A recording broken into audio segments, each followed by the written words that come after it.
I'm Ryan Betson. I'm Dylan Button. Spoilers for Alien Covenant. Let's go. Oh, let's begin. Okay, let's start at the start. Yeah. So, the opening scene in the movie is usually the one that kind of sets the tone. And it could be like a big fuck off James Bond experience where there's an action scene, or it could be set up for the movie. So it starts with Guy Pearce. I spent the whole time going, is that Guy Pearce? I wanted to reach up and go, is that Guy Pearce? Yeah. Guy Pearce is Charles Wayland, who created David. And And see, I didn't know that. he's sitting down with David at the start, talking to him about his existence and creation, and showing him how to play music, and him recalling things about art and beauty, and telling him that the true answer, the true question in life is why we were created. And one day you and I are going to explore that together. And then he's like, well, you created me. Like, so I've met you. You're pretty boring. And he's like, make my tea! Yeah, okay, I'll cut down. I was like, burn yourself! But he didn't do it. I did like he sort of did the conversation. He's like, so, Dad, just so you know, you're going to die. I'm going to outlive you. So what does that mean, right? He's like, make me tea. Yeah, change the subject. I don't want to have this anymore. But the weird thing in Prometheus was Guy Pearce was in it, and he played Charles Wayland, but Charles Wayland was like 90. Yeah. So they put all this old makeup on Guy Pearce for no reason. Like, he was never young. And there was a deleted scene or a advertisement or a promo clip for Prometheus where it was Guy Pearce young, as his normal age, at a TED Expo, talking about life and synthetic and talking about the fire of the gods and the Prometheus. And so it made sense. I'm like, okay, at the start of Prometheus, he's going to be young. That's why he's old at the end. It makes sense you'd cast Guy Pearce. No, old Guy Pearce the whole movie. And I'm just like, why? So in this one, young Guy Pearce is at the start. I'm like, cool, it's going to make sense. It's all going to come together, Batman vs. Superman style. The reason they destroyed all this stuff is because it's all set up for a sequel. And then that was the last of him. Yeah. But however, they did pull James Franco in there. Yeah, what the fuck? Is James Franco, was he in Prometheus? No.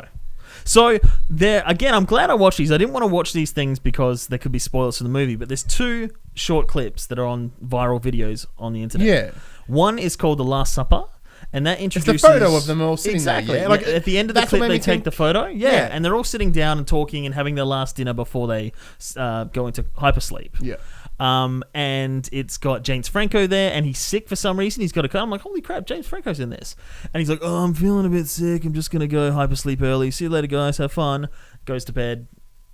That's James Franco. Yeah. And you find out, do you know the guy that had the burn on his face? Yeah. Did you get that the guy who died that vomited the second thing was his gay husband? I sort of implied it when he like grabbed his hand and fucked with his ring a little bit. And I was like, oh, they're fucking... Yeah. Exactly. Awesome! So when they were colonists, I'm like, that's really cool because their job is to colonize planets, so you'd want mating. Yeah. But it's a future and it's open and they're a gay couple and that's cool. Yeah. And they took that scene out. So that helped establish who the people were, who was married to who. They were hugging was each that other. implied in the teaser? I never saw the teaser. That short viral video, yeah, they were hugging each other. So you're like, okay, that's Danny McBride's wife. That's his wife. Oh, that's awesome! I got that. I guessed that in like the cool little hand touching. They had a bit of a kissy moment when he died. I'm like, does Ryan get that? That's what I'm talking about. Like, yeah, because I live in quite an open liberal world, right? So for me, I'm like, oh, cool, they're probably gay. Sweet, awesome, right? I didn't. And then I kind of thought, well, maybe he's gonna rip the ring off. Take the ring off for his partner. Then I'm like, he's not taking it. Oh, you're his partner. Fuck yeah. That's awesome. See? Because a lot of people lose their partners in this movie. So that sucked that wasn't in there. That was dumb that it's removed. And the other scene was the promise of Prometheus. So at the end of Prometheus, the engineers turn out to be, they assume that they're the ones that sent this virus. They find out that they're not really our creators, or maybe they are, but they originally wanted to make this virus and kill off all the humans. Like, humans were their mistake. Like, God was going to wipe us clean. That was a mistake. So Dr. Shaw, who's the last person that survives, and her boyfriend or husband or whatever the hell he was died during the Prometheus incident, and David, who has his head ripped off, get in the ship at the end and like, we're going to go to their home planet and we're going to make them explain themselves. Okay, now quite a pivotal scene makes sense. Well, I thought they'd be like, hey guys, what's going on? You know, like, that's not cool. Like, who are you? What's your deal? So there's a scene in the viral video where David gets his head sutured back on, so it makes sense that he's got a head all of a sudden in this new movie. And Numi Rapace, who played Shaw, is actually in this scene. It's as if they got her to shoot the movie, but then she's not in the movie. Like, it makes no sense. They could have put that at the start, and it would have made sense. And then they go to the homeworld of the engineers, and they're all standing around that big dome, and they're all like, "Oh, look," which it kind of showed in flashback. Yeah. And then David just fucks them up. He's like, I'm gonna drop nothing but xenodust, and you're all fucked. You're all fucked. Why doesn't he go talk to them and be like, hey guys, like, I talked to one guy. Like, it's like they talk in broad strokes, but it's like, that engineer that you met, that's Gary. He is a fucking asshole. Don't listen to him. Don't judge our humanity, our people, our species. Every group of people has that one dick, and you just happen to bump into Gary. Like, and he had this idea. He got drunk, and he took our ship out, and he was going, I'm going to fuck up people with this alien dust. I'm like, Gary, don't do it. Oh, he did. You know, like, you don't know what the other people on the planet are like. They're probably cool people. Yeah, there's like poor Steve in this. He's like, what the fuck? Oh, fuck! And then it's like, we're going to bring peace to the world. And he's just like, opens the ship, and he's like, here's all your juice back. Didn't make sense. And yeah, so look, he was more willing to have a conversation with this weird fucking hybromorph than any of the any of the engineers. Yeah. Like, there's a moment where he has like a kind of like Jurassic World moment with like the Velociraptor. He's like, hey, I'm going to blow in your face. And it's like, hey, horsey. Oh, the fuck gets ruined. But like, that's something I want. Like, we're just gonna talk sporadic spoilers here. So there's no clear structure. Okay. But we can we can try. But like, where they sort of talk, when they had David sort of talking about how he has been genetically altering, genetically modifying, and growing and breeding the perfect xenomorph. Yes. That was his plan. Yes. And obviously, on this world, he couldn't quite get the perfect one because it needed the human host, right? Needed to be throat fucked by like the face like to do it, right? Yeah. Because everything looks like dicks in this franchise. Yeah. Which like I've heard someone talk about it before. I'm like, hey, that's funny. Well, H.R. Giger, who designed the original Alien, he had this book. I think it's called the Necronomicon, and it's just his drawings, which look like the pictures that are on the wall. Beautiful black and white pictures, but it's like human heads on penises and vaginas open with like penises going into them and through people's mouths. It's like, really, isn't there like one of the ships, like the opening of into the ship was like a giant vagina? Yeah, that was his thing, and they loved the design. I think that he created the creature of the alien, but it was like one of his drawings, and like, we want that is weird and nightmarish. Yeah. And so the ship itself, the inside of the ship, anything alien organic looks like his weird stuff. Like dicks. Yeah, dicks and vaginas. Which is funny because like when the throat fucker fell off, like, what they called the face huggers? Face huggers. When it falls off, it has like a little vagina in it. I'm like, this is weird. It's kind of like a vagina, and then it has like this penis giant that comes out with a hole in it that and goes in your throat. Yeah, and like throat fucks you and then like ruins you. Yeah. Yeah. So wait, what was I going with that? That he's creating all these things. So he wants to genetically modify these, right? Distracted. And he can't create the perfect xenomorph without the human host. Yes. So he creates a little cooler pod. I thought that was fucking awesome. That was a really cool idea. To sort of be like, you talk about creation, right? He's like, I was created perfect because I'm a robot, right? Robots are perfect. And then he's like, I want to make perfect. So he's fucking around. He's got like open bodies, and so he's got like this whole room set up with drawings and anatomic. Thank you. Open up heads of aliens and different creatures as he's bred to get to this point. I guess he must have used all the life on the planet to build this. Hence why this empty for 10 years. But yeah, that's a great idea that he can't create. The one thing I guess that he's come to the conclusion of that makes a person, a human, a living thing is not thought, is not feelings. It's to be able to create. Yeah, and he can't do that. He's like playing like songs, playing the piano, playing the flute, and he can't make a new composition. He can only do what he's been told. No. Is that what he was sort of implying? I thought he was implying that Walter was unable to create. Like they took away all the creativeness, all the well, he was like an older version. Idiosyncrasies that made David, right? So they took them away to sort of make the more streamlined, more efficient version. Yeah, and that was Walter. And he's like, do you dream? Like I dream. Do you dream of me? And he had more human emotions than Walter did, who was the newer version. And they're like, when he gave him the flute, and he's like, play the flute, and they teach him how to play the flute, and then he finishes off the song. He's like, no, I'm programmed to think ahead, and I just worked out where this music was going, so I knew where it would end up. And which is a fascinating scene, because it's both Fassbender, holding the flute between each other, playing it together. I was curious on how they cut that. Yeah, and it was all one shot, kind of going back and forth. And there's lighting; it's dim. Like it was really like well done. And then there's Fass on Fass action. Yeah, like for some reason, David needs to fucking tongue bash Walter for some reason. He wanted to pash himself. Well, he's like kissing the mirror all 10 years. Like, I'm exaggerating, but like they just peck, and I'm like Fass. Like, I love Fass, and like Fass on Fass is great. Yeah, that could be the title of this video, just Fass on Fass. 2 Fasses for the price of 1. So that was cool. I'm trying to think of a blur of things.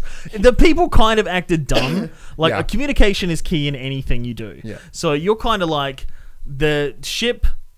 Somebody gets infected. You should be like, you look sick. We're an alien world. We should get you back to medbay. Don't say, all right. Yeah, like straight away. Even when he's first like coughing, you're like, that could be something bad. Get back to the ship. Even like something as simple as like he was fine 40 seconds ago, and now he's stumbling, he's coughing, and he's like, "You okay?" So no, I'm cool. I'm like, don't listen to. I'll say, you're fucked. You look clammy. That's not good. And he's like, they're back to the ship. Like, I've got Ryan here. I'm coming. Open the med bay. He's like, why? What's wrong with him? Is he sweating? Is he coughing? Is he sneezing? What's going on? No, I'm going to close the door. Just explain what's going on. And then they're like, Danny McBride's wife is like freaking out, and it's just like, slow down. Okay, there's a fucking alien fucking thing that came out his back. His spine split open. Don't get me. So that's really tough because in that moment, like to their credit, like. You are not going to... Like, this is something you've never seen before. It's like, it's not as if someone's broken their arm. But you're in, like, an alien planet. You know to expect weird shit. But, like, if you broke your arm right now, I'd be like, oh, I would still freak out. But I'm like, I understand what it is. I understand your arm. I understand that this shouldn't be doing that. Okay. But it's likely to make sense because you're anatomically what I'm used to, right? Right. So then when you look at this guy and his back does this fucking brand new hole for some reason, you're like, humans aren't meant to have that. You're not meant to do that. And then you walk out and it blows out. You're like, hey, it sure doesn't do that. What the fuck is this? What? Like I'm very calmly reacting to it, but I would be like, this is insane. What the hell? Why am I even in here? Would you lock the door and leave them both in there? Yeah. Would you come back with the gun? I wouldn't have entered that fucking room to begin with. To get right? sneezed on? Or Yeah. So I would have been like, cool, get in this room. Okay, cool. How is he doing? Yeah. Door, shut the door. Yeah. I'll just be like calm. I'll look through the window like, okay, I'm just going to calmly go over here and get some Band-Aids and stuff. You're cool in there. Everyone's cool. Don't freak out. I'd be like, fuck you. I just leave. So they don't know what's going on. I don't know why. I understand you felt the urge, like the character felt the urge to go into the room and investigate because it falls over. Yeah, so she's perfectly fine. She's like the pilot / co-pilot, and then she manages to slip over in blood, like break her leg, get her leg stuck in a door, get coughed on. Like she just fumbles her way through everything, and then firing a gun inside the ship is a bad idea. To their credit, I didn't think that ship would explode. Well, it did. Like when you started shooting everywhere, I'm like, this might explode. But in terms of the story beats, though, I didn't expect the shuttle to be like... Which was cool. I'm like, oh, well, they're fucked. They're abandoned I'm now. like, oh, they are literally stuck on this planet. Because I'm like, okay, I know with Alien at some point it's going to get on the ship. I'm like, if that's blown up, how is the alien going to get on the ship? See, it's clever. It keeps you guessing when that happens. You're like, oh. And then it's like we have a delivery vehicle or a cargo ship. I'm like, okay, that's okay. Yeah, we've got like an elevator ship. But in my mind, when you're in outer space, you've got a spaceship. Like even in modern day, you get a shuttle. Everything's there for a reason. You don't put anything on just for shits and gigs, right? So if one thing gets broken on that, like a car. You go up a curb and bend the fucking fender a little bit. The engine, look, this is a write-off, man. This ain't gonna work anymore. Dude, I hit some guy ever so slightly, just took out my light, and the guy's like, yeah, everything just fucking crumpled.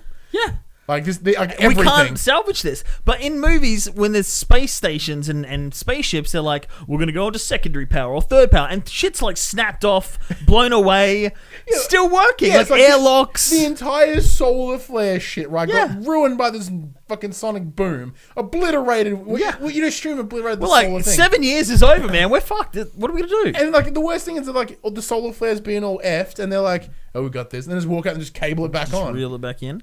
Yeah, so I'm like, toward the end. And might I add, in every true science fiction fashion, the console is just on fire. If something's on fire, it's not going to work anymore. No, that's like pretty much fire ruins Like, it. get the backup console. We don't have a If backup I've learned console. anything from what you told me about Aliens 3, Yes. fire just ruins everything. Fire kills things. It kills things, right? Lava so a kills things even console better. that is actually on fire is not... I have to step away from the mic. I'm getting really passionate. I'm looking at the thing. I'm just blowing up. Like, Yeah. It's not going to work again. Fire doesn't work well with anything. No, it doesn't. So when they're flying the ship at the end, Danny McBride's ship, Yeah. for no reason, he's like, I'm going to fucking drive like a madman. I'm going to hit every statue on the way up. No. He mentioned the Kmart... Because the crane. Yeah, so Kmart... Even before that, he's like... I'm coming in hot. So Kmart Ridley was sort of like, undo the crane. He's like, that's dumb. What are you doing that for? He's like, do it. Like, all right. Yeah, well, that's another thing. And then that was kind of cool when he caught the xenomorph and squished just it. smushed But the it shit out of was very, like, that's the part where it's kind of like the power loader that Ripley had at the end of Aliens. Yeah. It's very like, okay, we got a crane. It's not the exact same thing, but it's like, wink, wink. So much green from where we just got really excited. Her being a Ripley lookalike, wink, wink. The blowing it out of the airlock is the exact ending of Alien, except Yeah, they I remember that decided to exactly. throw trucks in there this time. Like, how to make things bigger. Trucks. And the weird, like, two plot points that don't make sense at all. And it's only clever if you set it up properly and pull it off. If you just make shit up, it doesn't work. And I'm like, that doesn't work. So the first part is at the end when she is, like, standing on the edge of the platform and the alien got sucked out on two trucks, and then it jumps up and lands its hand, and the forklift thing is coming towards her. So she's standing there. She drops down to somewhere, I don't know where.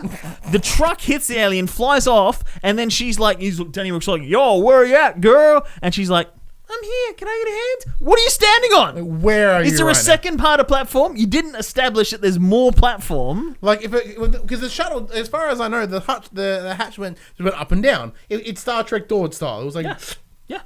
It's like, I thought she was going to be like power boots upside down and be like, oh, yeah, like hanging on with the boots. Yeah. They established the boots. Because they're like, kunk.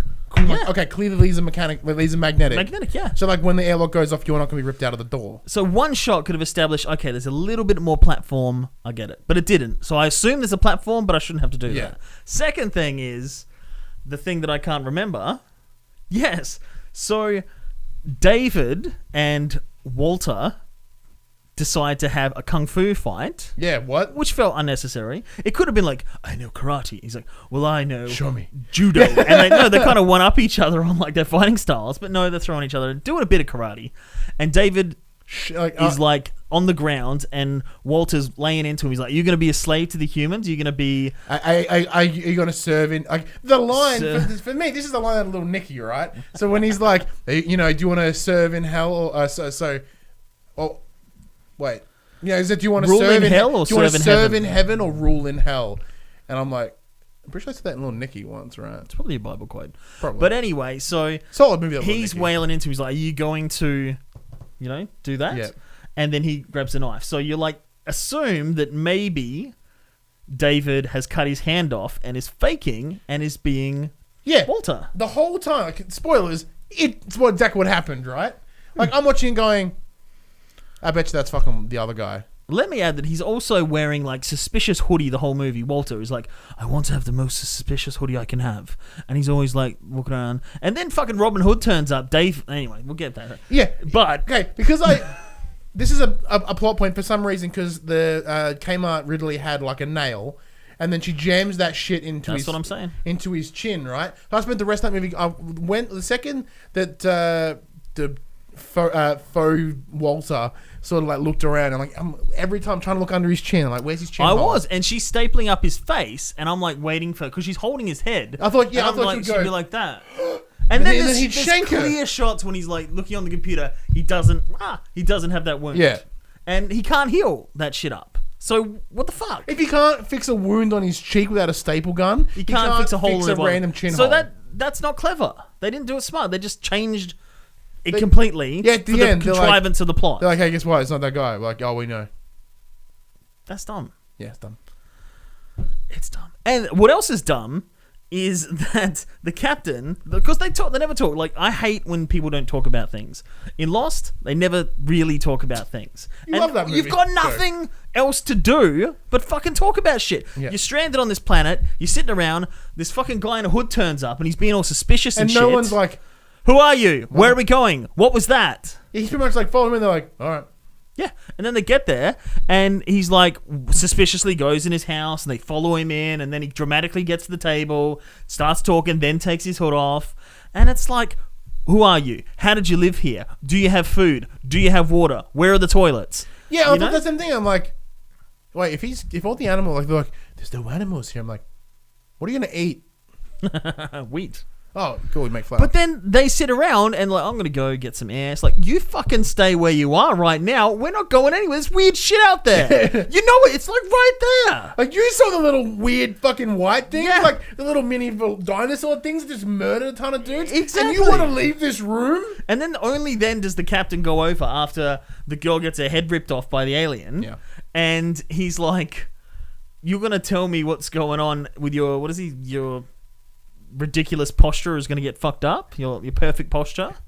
And he's like, okay, I'm going to tell you what's going on. Okay. Come down to my... But credit the company, he's like, oh, okay. Yeah.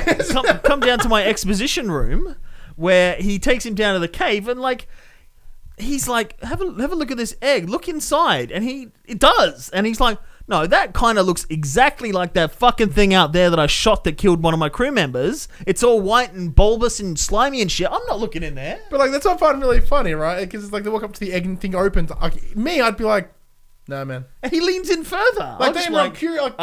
Fuck no. See, because I'm not having alien experience, right? Like when I'm like, oh, when I die, like I've never actually seen inside an eggy thing. So what's it look like? And goes, I'm like, okay, that's enough. You know, stop looking. And then he's like, well, the cool thing I loved about the original Aliens movies is there's a clear like way that they evolve. So they start as eggs, and then out of the eggs comes the facehugger, implants an embryo in your chest, then chest doodle burst out as an alien. Yeah, chest doodle, and then chest doodle becomes big. Yeah. And that the queen alien drops the eggs. Yeah. So it's a circle of life.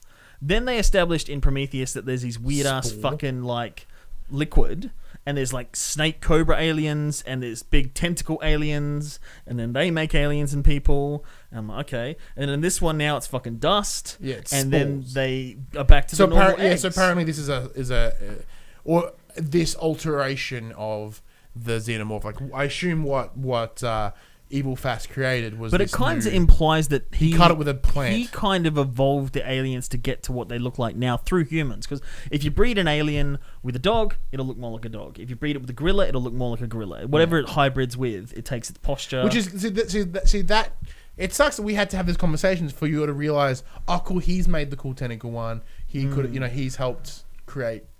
But it doesn't, because that's in Prometheus. That was 10 years before, and he hadn't done that yet. Yeah. Well, they don't really have the per se aliens in Prometheus. Just like a weird hybrid version. That's what I'm saying. Like it would make more sense if they were like, yeah, I created those weird effed up ones because I've failed. A ton Well, of he's times. kind of created the perfect ones, but then did he make the eggs as well? But those quote unquote perfect or did the perfect ones already exist, and that's what we know from the original Alien, and then he's been trying to replicate that because he maybe. Evil Fass didn't know the perfect alien had already existed somewhere. Well, these are all prequels, so Alien hasn't happened yet. Oh, everything makes more sense now. Okay, it makes more sense. Yes, that kind of explains it a little better. What else outside of that? Oh no, now I have to think about it as a prequel. Kind of makes more sense. Yeah. As an overall, not as an overall movie, but like that. So certain plot points. Yeah, so now they can kind of make their own stuff up as they go because it hasn't happened yet. Yeah. And the benefit is that because it's all made up, they can do whatever they want with it, really. Yeah, but the idea that he blew up all the engineers, what is that about? He's just being a dick. He is a dick. It doesn't make sense though, right? Like, because he has enough emotion to understand what he's doing, and as he drops the literal bombshell of like. But he thinks he's better. He's the next step in as he looks evolution. at him, like his eyes water as if he's like, "I'm sorry." I'm like, "You're not sorry." It was a lot of wind blowing in his face. Yeah, okay. It was pretty high up. He's like, and they're like praying to him, like this ship, whoever this ship was. It was two ships. There's one ship and another ship. Well, it was like a docking station Yeah. that kind of joined into. But yeah, the alien itself was like, for the most part, like this white hybrid kind of thing. It wasn't the full alien. And then when it became the full alien, it was like CG City. Like, See, this makes more sense now. Why it was this white gooey thing? yeah, I forgot there was a was a prequel, right? Because like, well, it's a trilogy, as they say. like with This the is name the second Alien, one. whatever. Prometheus was like, to me, that's a separate entity. That's what they tried to do. Yeah, and I was like, cool. It's part of it, but it's different. And there's like Alien Covenant. I'm like, does this go over here now? Yeah, like Alien Resurrection, Alien Covenant. Yes, that's how I thought about it going in. I'm like, it's over there. And you're like, no, it's over there. I'm like, but I want it over here. Yeah, but I thought it was here. Oh, okay. I'll forgive it a little bit less. Don't get me wrong, I'm not changing the score. The score stands. But yeah, I think that pretty much covers all my gripes with the movie. Again, like we were talking about in the non-spoilers version, Billy Crudup and his faith kind of thing didn't really play into it too well. I kind of wish they touched that a little bit more. Yeah, that would have been good because it set him up as an interesting character. Again, I can't remember anybody's names except for Tennessee and Daniels, only because it was like, Captain Daniels, come to the med bay. Captain Daniels. And David and Walter. Walter. Well, I was Fass and Nebel or Fass. Yeah, Fass everywhere. And there is a perfect... Like, we'll finish on this one last little spoiler, right? So there is one distinct moment where everyone joined in unison for this movie. It was where Fass was sitting across other Fass, teaching him how to play the flute. So put it in your mouth, blow, I'll do the fingering. And obviously for the flute, across the entire cinema was this. And then the second someone else off, they went. Yeah, once it was okay to laugh. Everyone's like, everyone snickered. That was it. That was Alien Covenant. Did you not realize it was a prequel too? Ryan Betson. I'm Dylan Bowden. See, because we'll find a quick little thought, right? Because you said to me as we left, you're like, I have to rethink what I like about alien movies. Yes, I did say that. What does that mean? Is it enough to just have an alien xenomorph in the movie? Is it Ripley's struggle that makes it so interesting? Is it because the idea is that she was just a really smart person that followed the rules and she managed to survive? And then the second one, it played on the idea that her daughter had died while she was gone in sleep, like hypersleep, and she never got to go see her daughter. And then when they get to this planet, they find this abandoned girl, and her maternal instincts kick in, and she's like the most kick-ass action heroine you've ever seen over all these meathead soldiers. So that's cool. And then it comes to the third movie, and she's kind of like, this demon is metaphorically going to follow me for the rest of my life. I'm destined to fight this thing. It has to end. So is it Ripley's story that makes it interesting? Is it the xenomorph that makes it interesting? Is it the suspense? Is it the horror? Is it the action? I think it's all of those things, and it's the way that, again, the logistics of things work for me. Like the reproductive cycle makes so much sense, even though it's a fictional monster, that it's so clever. The idea that they're in space, yet they've got this forklift thing, and it's like, it's a forklift. It looks like a giant robot, but it functions as purely a forklift, and then they use it as a weapon. That's clever. Having this crane hang around, it's just a crane, you know, like, it's not clever. Having a ship that's like, this is an elevator, like, there's nothing clever, but again, it's been established. When you were building the world, it was interesting. Now it exists, they've kind of like stopped, and they're like, it's a hard process to be like, we want to give people what they want, the same thing.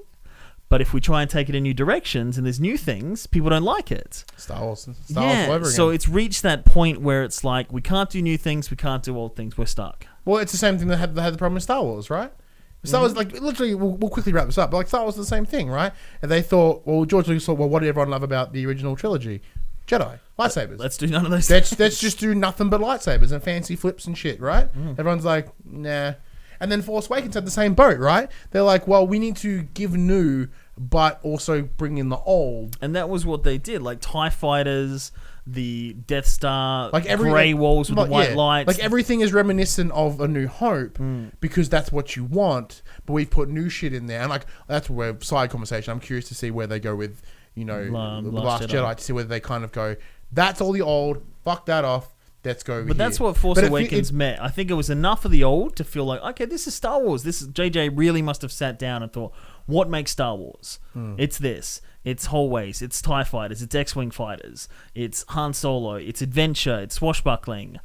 And then we also need some new things. And that's, I think, what this franchise needs to do. Alien. Yeah, because it's kind of like, they're like, well, what do people like about this? It's like a Ridley-looking character, aliens. Ripley.